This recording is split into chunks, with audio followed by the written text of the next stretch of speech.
почитувана председателка на Комисијата за финансирање и буџет, почитувани колешки и колеги пратеници, целта на предлогот на закон за изменување на Законот за супервизија на осигурување е усогласување со Законот за работните односи и Законот за трговските друштва.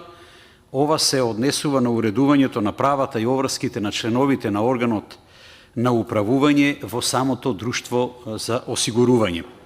Предлогот на законот се состои од два члена. Во членот 1, во Законот за супервизија на осигурувањето, во членот 23, во став 2, зборовите «во постојан работен однос» се заменуваат со зборовите «во работен однос во друштвото за осигурување, регулиран со договор за уредување на односите меѓу друштвото и членот на органот на управување или менаџерски договор». Со членот 2 уредена е временската рамка за тоа кога законот стапува во сила, а тоа е во моментот, односно со денот на објавувањето во Службен весник на Република Македонија. Едно кратко дообјаснување само. Во постојаното законско решение стои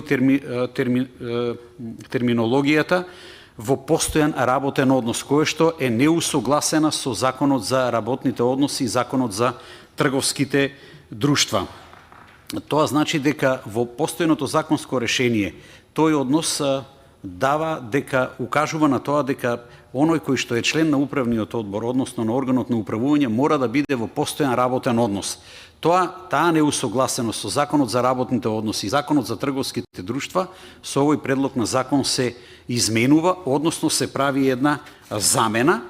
Таа замена е дека тој услов постојан работен однос се заменува со работен однос регулиран со менаџерски договор.